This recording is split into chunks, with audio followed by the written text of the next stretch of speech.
মোহতারাম হাজিরিন, ইতিপূর্বে আমরা জেনেছি আরবি একটি বছর অতিবাহিত হয়ে গিয়েছে। আরবি বছরের নতুন মাস কি বলুন তো সকলে? মুহররম।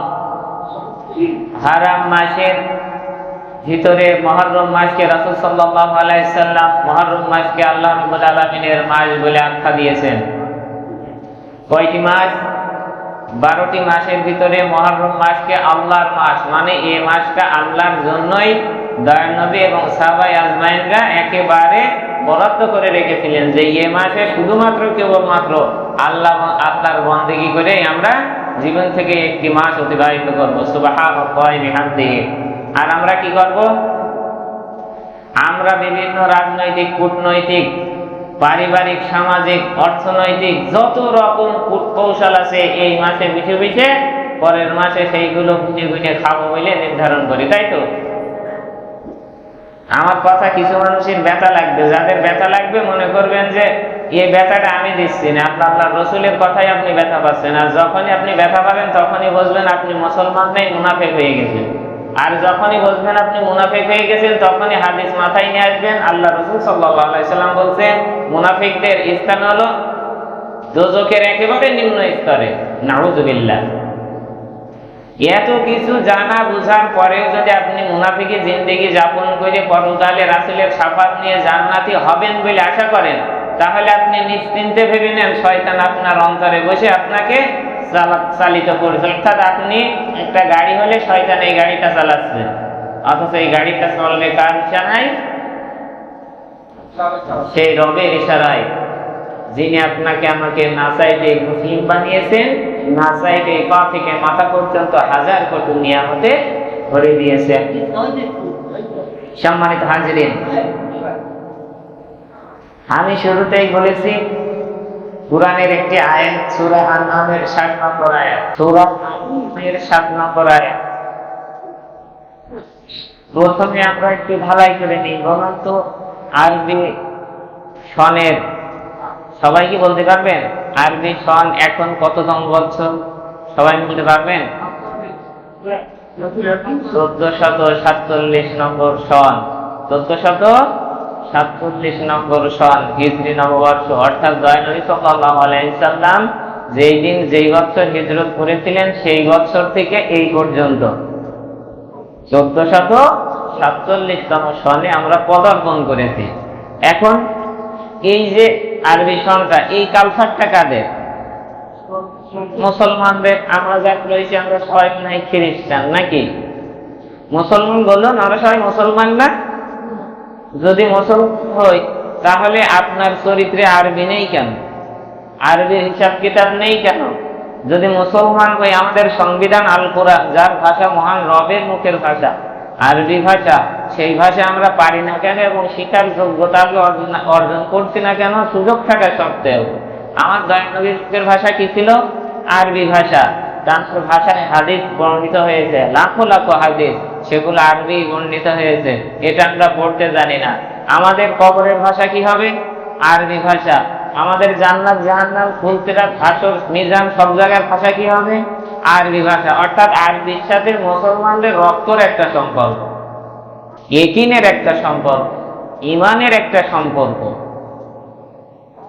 অথচ আমরা কি নিয়ে বসে আছি? খ্রিস্ট কালচার নিয়ে। খ্রিস্ট কালচার বোঝেন? খ্রিস্টানদের তৈরি কিছু নিয়মাবলী আমাদের রক্তই মিশে গিয়েছে। আমরা ওইটা এখন যদি বাদ দেওয়ার চেষ্টা করি তাহলে এটা ইচ্ছা করলে নিজের ব্যক্তিগত চাড়ে আমরা বাদ দিতে পারবো না। কেন পারবো না? আমরা জাতিতে মুসলিম হলেও আমাদের রাজনৈতিক প্রেক্ষাপট সব ইহুদি খ্রিস্টানদের কালচারে চলছে। যদি মুসলমানদের কালচার আপনাদের ভিতরে একটু প্রবেশ করার কথা বলা হয় তাহলে আপনাদের কিছু মানুষ আছে আমার চেয়ে বেশি গরম হয়ে যায়, বেশি ব্যথা লেগে পড়ে। তো এই ব্যথার জন্য ভাই আমি তো দায়ী না। আমি কি দায়ী? যদি মনে করেন হুজুর কেন বলেন, হুজুর তো ভালো, হুজুর করে, হুজুর কেন বলেন? ভাই যে হুজুর যে আলোচনা করে সে আলোচনার পিছনে কিছু প্রেক্ষাপট থাকে। আমার কাছে বর্তমান প্রেক্ষাপট সবচেয়ে আগে, এজন্য আমি বর্তমান প্রেক্ষাপট নিয়ে আপনাদের একটু বোঝানোর চেষ্টা করি। মুহররম দিয়েই কিছু কথা বলি। সম্মানিত হাজিরিন, আমরা 1447 নম্বর সনে অবস্থান করছি। আর এই 1447 সনের মহরম মাসের আজকের আমরা 8 তারিখে অবস্থান করছি। কত তারিখ? 8 তারিখ। তাহলে এই মাসের মহান একটা দিন আছে, এই দিনটা কি? আশুরা বা 10ই মহরম। কি ভালো লাগবে না আপনারা সাইদেন আশুরা বা 10ই মহরম। আপনারা কি জানেন এই 10ই মহরমের রোজা রাখা আমাদের জন্য ফরজ ছিল? আপনারা জানেন? হ্যাঁ, আমাদের উপরে ফরজ ছিল। হ্যাঁ, কিন্তু যখন রমজানের সিয়াম আল্লাহ মুহাম্মাদি মানে উম্মতি মুহাম্মাদির জন্য ফরজ করে দিলেন, তখন ওই দিনটা রহিত হয়ে যায়। রহিত মানে বাতিল হয়ে যায়। তাহলে মহরমের গুরুত্ব আছে না? হ্যাঁ, এই সমস্ত গুরুত্বগুলো আমাদের বেশ ভালো লাগে, কারণ এগুলো ব্যক্তিগত আমল, বিশাল ভালো লাগে। এই আমলের ওজনও অনেক কম, সুন্নাত না, নফল না, মুস্তাহাব পর্যায়ের আমল। কিন্তু আপনাদের ভালো লাগবে। কেন ভালো লাগবে? আমি ফরজের দিকে যদি যাই তাহলে আপনাদের স্বার্থে আঘাত লাগবে। বুঝতে পারছেন?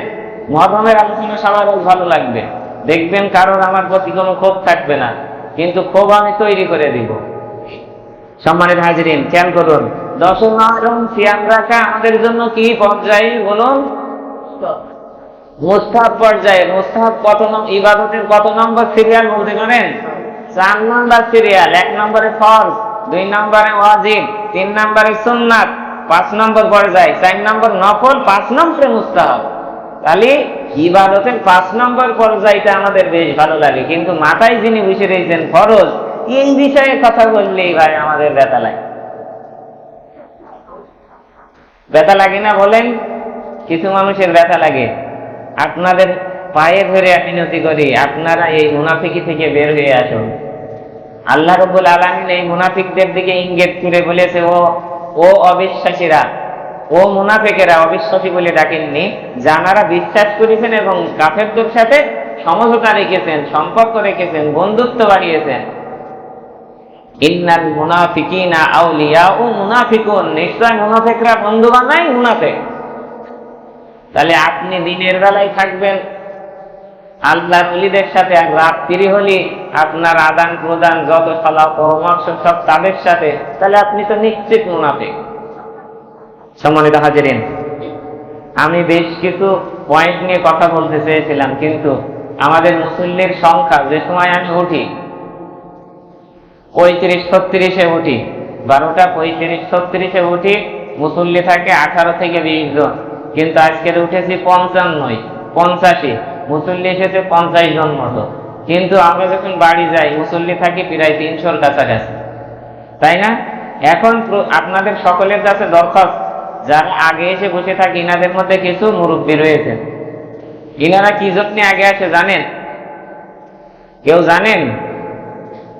তানারা মেনে নিয়েছেন, বিশ্বাস করে নিয়েছেন, এ সমাজে আমার মূল্য আর নেই, এ সমাজে আমার ওজন কতটুকু বুঝতে পেরেছেন। এখন একমাত্র ঠিকানা মসজিদ, আগাম গিয়ে সওয়াবটা বেশি নেব, আর পরকালে গিয়ে এই সওয়াবের সিলাই আল্লাহ পাক চাইলে হয়তো পার হতে পারবো ইনশাআল্লাহ, এই বিশ্বাসে। আর কিছু মুসল্লি আগে আসেন দায়িত্ব ঘাড়ে মিলে, আমি আর মুয়াজ্জিন যাব। আর কিছু মুসল্লি আসেন প্রকৃত আল্লাহর ভয়ে, রাসূলের যে তাগিদ, সেই তাগিদের টানে, যে আগে যাব, সওয়াব বেশি নেব এবং পরকালে এই সওয়াবকে ভর করে জান্নাতে যাব।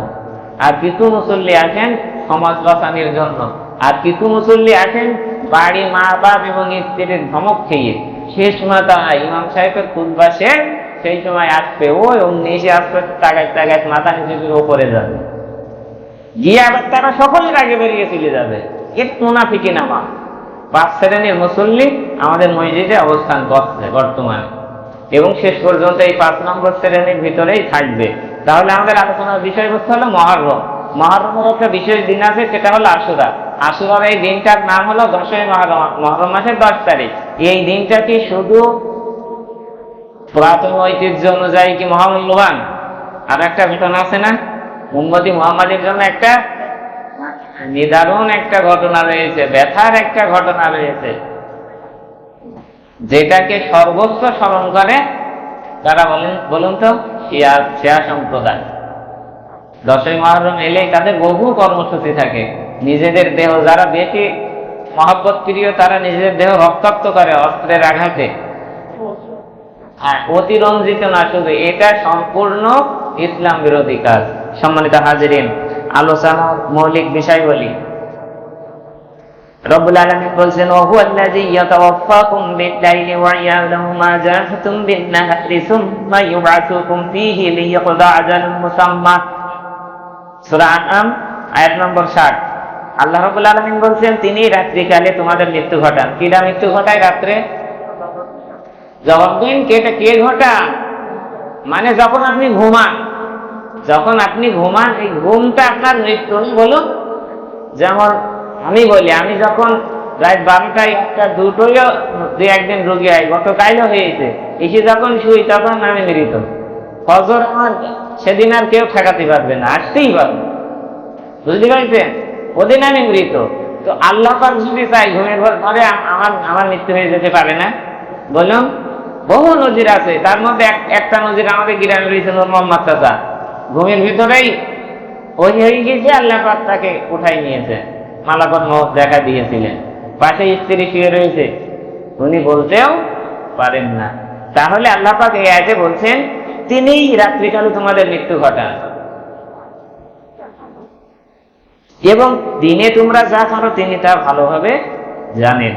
অতঃপর তিনি তোমাদেরকে দিনে পুনরায় জাগিয়ে তোলেন, যাতে তোমরা নির্দিষ্ট মেয়াদ পূর্ণ করতে পারো।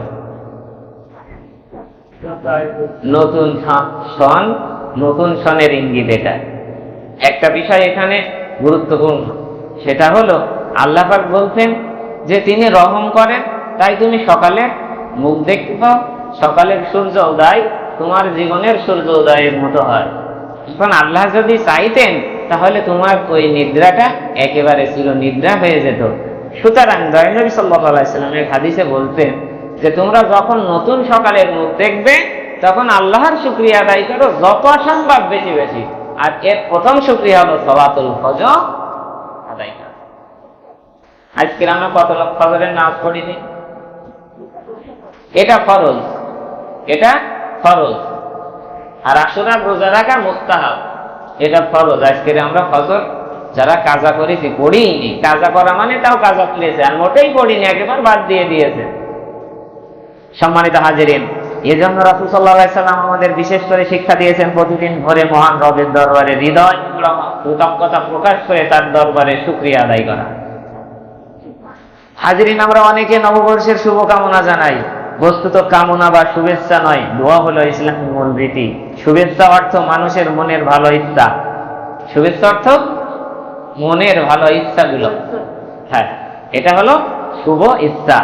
আর মানুষের কামনা বা শুভ ইচ্ছার মূল্য কি আছে বলো? মূল্য তো মহান রবের ইচ্ছার। এজন্য আল্লাহর দরবারে আমরা নতুন বছরের জন্য সফলতার জন্য দোয়া করব। এছাড়া অন্তঃসার শূন্য ইচ্ছা বা কামনার কোনো পরিবর্তন আমাদের জীবনে আনতে পারবে না, বরং পরিবর্তনের সুদৃঢ় সংকল্প, নতুন বছরে নতুন ভাবে গড়ার সুদৃঢ় ইচ্ছা এবং কর্মই আমাদেরকে এর পরিবর্তন এনে দেবে। সম্মানিত হাজরিন, মুহররম মাস হারাম মাসগুলোর অন্যতম। 4টি মাস হারাম মাস। এই 4 মাসে যুদ্ধ বিগ্রহ করা আল্লাহ পাক হারাম করে দিয়েছিলেন।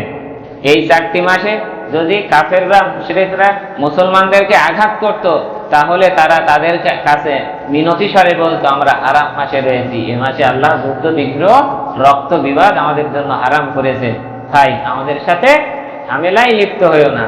তাদের কাছে নত হয়ে ফিরে আসতো, কারণ এটা আল্লাহ পাক, বুঝতে পারছেন? আর আমরা মুসলমান, তো আমাদের এসব কোনো হিসেব জ্ঞান নেই। আমাদের কাছে জানুয়ারি থেকে ডিসেম্বর পর্যন্ত সব রক্ত রক্তের দিবস। যে সময়, যে মুহূর্তে, যে বারে আমার গায়ে আমার ভাই যদি একটুখানি চাপিয়ে কিছু দিয়েছে, তার খবর খারাপ। আপনি মুহররমে আছেন না সফরে আছেন, এটি দেখার বিষয় আমাদের নেই। এটা মুসলমানদের খাসলাত নয়। সম্মানিত হাজিরিন, দয়াল নবী সাল্লাল্লাহু আলাইহি সাল্লাম বলেছেন, আফদালুস সিয়ামি বা'দা শাহরুর রমাদানি সিয়ামু শাহরুল্লাহিল হারাম। রমজানের পরে সবচেয়ে বেশি ফজিলতের সিয়াম হলো আল্লাহর মাস মুহররমের সিয়াম। মুহতারাম হাজিরিন, 10ই মুহররমকে আশুরা বলা হয়। বিশেষভাবে এই দিনটি সিয়াম পালনের উৎসাহ ও নির্দেশ দিয়েছেন দয়াল নবী সাল্লাল্লাহু আলাইহি সাল্লাম। জাহেলি যুগে, অর্থাৎ মূর্খতা এবং গর্বহতর যুগেও ইহুদিরা এই দিনে রোজা রাখতো বা সিয়াম পালন করত। দয়াল নবী সাল্লাল্লাহু আলাইহি সাল্লাম ইহুদিদের কাছে যেয়ে জিজ্ঞাসা করলেন, তোমরা এই দিনে কেন রোজা রাখো বা সিয়াম রাখো? তখন ইহুদিরা বলল, এই দিন আল্লাহর নবী মুসা আলাইহিস সালামকে আল্লাহ পাক ফিরাউন থেকে পরিত্রাণ দান করেছিলেন, তাই তিনি শুকরিয়া স্বরূপ এই দিন সিয়াম পালন করেছিলেন, তাই আমরা এই দিন সিয়াম পালন করি। এ ব্যাপারে দয়ানবী নবী সাল্লাল্লাহু আলাইহি সাল্লামের একটি হাদিস আব্দুল্লাহ ইবনে আব্বাস রাদিয়াল্লাহু তাআলা হতে, দয়ানবী নবী সাল্লাল্লাহু আলাইহি সাল্লাম মদিনায় এসে দেখেন ইহুদিরা আশুরার দিন সিয়াম পালন করেন। তিনি তাদেরকে বলেন, এই দিনটির বিষয়ে তোমরা আমাদেরকে জানাও। তারা বলেন, এই দিনটি একটি মহান দিন, এদিনে আল্লাহর নবী মুসা আলাইহিস সালাম তার জাতিকে পরিত্রাণ দান করে ফিরাউন ও তার জাতিকে নিমজ্জিত করেন। এজন্য মুসা কৃতজ্ঞতা স্বরূপ এই দিন সিয়াম পালন করেন, তাই আমরা এই দিন সিয়াম পালন করি। তখন দয়ানবী নবী সাল্লাল্লাহু আলাইহি সাল্লাম বলেন, মুসার ব্যাপারে আমাদের অধিকার বেশি, মুসার ব্যাপারে আমাদের অধিকার বেশি, সুতরাং এই দিনে আমরাও রোজা রাখবো। পরবর্তী একটা হাদিসে দয়ানবী নবী সাল্লাল্লাহু আলাইহি সাল্লাম বলেছেন যে তোমরা শুধু ওই দিন নয়, তার আগে এবং পরে আরো একটি দিন বেশি রোজা রাখবে, কারণ ইহুদি এবং আমার উম্মতের রোজার সাদৃশ্য সমান সমান হয়ে যাবে। বুঝতে পারছেন? সুবহানাল্লাহ। অনুকরণ যেন না হয়, এজন্য কয়টা রোজা বাড়ি যেয়ে বলবেন এবং নিজেরা রাখার চেষ্টা করবেন। তবে হ্যাঁ, এই রোজার ফজিলত তাদের জন্য যাদের জীবনে ফরজ এবং ওয়াজিবের কোনো ঘাটতি নেই। বুঝতে পারছেন? তাদের জন্য কল্যাণ বয়ে নিয়ে আসবে। কারণ দয়ানবী নবী সাল্লাল্লাহু আলাইহি সাল্লাম হাদিসে স্পষ্ট বলেছেন, নফল এবং মুস্তাহাব এই অতিরিক্ত ইবাদতগুলো হাসরের দিন যখন বান্দার ফরজ এবং ওয়াজিবের ঘাটতি ত্রুটি বিচ্যুতি দেখা যাবে, তখন আল্লাহ রাব্বুল আলামিন ফেরেশতাদের বলবেন, ও আমার ফেরেশতারা, আমার এই বান্দার জীবনের নফল এবং মুস্তাহাব ইবাদতগুলো খোঁজো। তখন খুঁজে এই সওয়াব দিয়ে ফরজ এবং ওয়াজিবের ঘাটতিগুলো পূরণ করে দিয়ে এই যে আমরা দোয়া করি, আল্লাহুম্মা হাসিবনি হিসাবান ইয়াসিরা, হে আমার রব, কাল কঠিন কিয়ামতের দিন আমার হিসাবটা সহজ নিও। সুবহানাল্লাহি বিহামদিহি। আল্লাহ পাক এই সহজ বিষয়টা রাখে, আল্লাহ পাক ওইটা গোপন রেখে এই নফল এবং মুস্তাহাবের সওয়াব দিয়ে বান্দার ফরজ এবং ওয়াজিব ইবাদতের ত্রুটি বিচ্যুতিগুলো ঢেকে দিবেন, দিয়ে একটা পর্দার নিয়ে যাবেন, নিয়ে গিয়ে তাদেরকে তাদের পাপগুলো সামনে ধরে বলবে, এগুলো আমি আজকের সকলের সামনে আজকের না নিয়ে আমি এই কালো পর্দার আড়ালে তোমার পাপটাকে আমি ধ্বংস করে দিয়ে তোমাকে জান্নাত দান করবো। সুবহানাল্লাহি বিহামদিহি। এর নাম আল্লাহুম্মা হাসিবনি হিসাবান ইয়াসিরা। এই হাদিসটার পরিপ্রেক্ষিতে সাহাবায়ে আজমাইনরা জিজ্ঞাসা করেন, ইয়া নবী, হে দয়ার নবী, আপনি যদি এই দোয়া করেন তাহলে আমরা কোথায় যাব? বুঝতে পারছেন? দয়ার নবী দোয়া করছেন, আল্লাহ কাল কিয়ামতের দিন আমার হিসাবটা সহজ করো। কে দোয়া করছে? যিনি কুল কায়নাতের সরদার, নবীদের সরদার, রাসূলদের সরদার, এমনকি বাবা আদম আলাইহিস সালাম যার দোহাই দিয়ে আল্লাহ রাব্বুল আলামিনের কাছে ক্ষমা ভিক্ষা চেয়েছিলেন। সুবহানাল্লাহি বিহামদিহি। এমন নবী আমরা নেতা হিসেবে পেয়েছি। কি কপাল পোড়া আমরা, হতভাগ্য, অকাল কমান্ডার। আমরা সেই নবীকে, সেই নবীর নেতৃত্ব বাদ দিয়ে মুনাফিকদের নেতা বানাইছি, তাদের পেছনে চলছে, চাকরিই যাচ্ছি। কি জঘন্য চিন্তা চেতনা! আসলে আমরা অন্তরে পরিপূর্ণভাবে আল্লাহ রাসূল প্রবেশ করাতে পারিনি, সেই জন্য নফল মুস্তাহাব নিয়ে আমরা ব্যস্ত, ফরজের বিষয়ে কোনো খোঁজ খবর নেই। আল্লাহ রাব্বুল আলামিন কুরআনের ভিতরে বলছেন, তা'মুরুনা বিল মারুফ ওয়া তানহাউনা আনিল মুনকার, তোমরা সৎ কাজের আদেশ দাও এবং অসৎ কাজ থেকে মানুষদেরকে ফিরাইয়া রাখো। এটা কি কাজ? তাহলে সৎ কাজে আদেশ করবো আমি, আর অসৎ কাজ থেকে আপনাকে ফিরানোর চেষ্টা করবো। এই কাজটা করা কি বলুন তো? ফরজ। এটা কি? আর আশুরার রোজা রাখা বলেন বলেন বলেন বলেন মুস্তাহাব, ইবাদতের ৫ম নম্বর পর্যায়ে। আর ফরজ কয় নম্বর নিয়েছে? কয় নম্বরে রয়েছে? ১ নম্বরে। এইবার আমি যদি এই কাজটা করতে যাই তাহলে হুজুর বিশাল পচা, ওই বাড়া হুজুর কি সুন্দর ওয়াজ করে, নামাজ কিরাম করে পড়তে হবে, রোজা কিরাম করে রাখতে হবে, এইসব ওয়াজ করে, কিরাম করে উজু করতে হবে, কিরাম করে মেকআপ করতে হবে। আমাদের হুজুর কি কি না কি করে। আমরা আমাদের ঘোরাই গন্ডগোল। কেন গন্ডগোল? ভালো করে বুঝবেন। আমরা ফরজ নিয়ে টানাটা করিনি। কেন করিনি? না জানার কারণে। এইবার যখন আপনাকে জানাতে যাচ্ছি তখন আমি বদমাইশ, এ হুজুর বদমাইশ, ভালো না। তাহলে আপনার আমার জিন্দেগির সর্বোচ্চ উপরে ইবাদত কোন ইবাদতটা রয়েছে? ফরজ। ফরজ ইবাদত। তাহলে আমি যে আপনাদের সৎ পথে আহ্বান করছি এটা ফরজ। আপনারা মুনাফিকদের পিছনে যে আপনাদের বাধা দেওয়ার চেষ্টা করছি এটা আমার জন্য ফরজ। তা আমি জন্য ফরজ হলে আপনাদের জন্য আলাদা, আপনাদের জন্য কোনো ফরজ? বুঝতে পারছেন না? মনে করছে না হুজুর বিলিং দায়িত্ব শুধু আমার? প্রত্যেকের জন্য ফরজ। আল্লাহ রাব্বুল আলামিন ফেরেশতাদেরকে ডেকে কি বলেছিলেন? নিশ্চয় আমি জমিনে আমার প্রতিনিধি দল পাঠাবো। এখানে আমার হুজুর পাঠাবো বলেন, প্রতিনিধি দল পাঠাবো বলেছে। আর এই প্রতিনিধি দলের ভিতর থেকে মুসলমানদেরকে সর্দার বানিয়েছেন। মুসলমানদের কি বানিয়েছেন? সর্দার বানিয়েছেন। আর আমরা সেই মুসলমানরা প্রত্যেকে নবীর দায়িত্ব পালন করব। কেমন দায়িত্ব? ভালো করে বুঝবেন। অন্যান্য জাতির উপরে আল্লাহ রাব্বুল আলামিন নবী প্রেরণ করেছেন, এক নবী মারা গিয়েছেন, পরবর্তীতে আরেকজনকে নবুয়ত দান করে দিয়েছেন। ভালো করে বুঝবেন। অর্থাৎ নবীর মৃত্যুবরণ হয়ে গেছে, আরেকটা নবী আল্লাহ পাক স্থলাভিষিক্ত পয়দা করে দিচ্ছেন। এভাবে বনি ইসরাইলদের উপর আল্লাহ পাক ৭০,০০০ নবী প্রেরণ করেছেন। সুবহানাল্লাহি ওয়া বিহামদিহি। তারপরেও বনি ইসরাইলদের সর্বোচ্চ জাহান্নাম। বুঝতে পাইছেন? এইবার আসুন উম্মতি মুহাম্মাদে আমাদের প্রিয় নবী জনাবে মুহাম্মদ রাসূলুল্লাহ সাল্লাল্লাহু আলাইহি সাল্লামের ওফাত হয়ে গেছে কত বছর আগে? ১৪০০ বছর ধরে। অন্য নবীর উম্মতদের নিকটে এতদিনে ১৪০০টা নবী প্রেরণ করা হয়েছে। সুবহানাল্লাহি ওয়া বিহামদিহি। আর আল্লাহ রাব্বুল আলামিন এই উম্মতকে এত মর্যাদা দান করেছে, সেই নবীওয়ালা দায়িত্ব আপনার আমার ঘাড়ে দিয়ে দিয়েছেন। সুবহানাল্লাহি ওয়া বিহামদিহি। কিভাবে? নবীদের দায়িত্ব ছিল যারা মুসলমান ইসলাম গ্রহণ করেনি তাদেরকে ইসলামের দাওয়াত দেয়া এবং সুন্দরভাবে ইসলাম বোঝানো।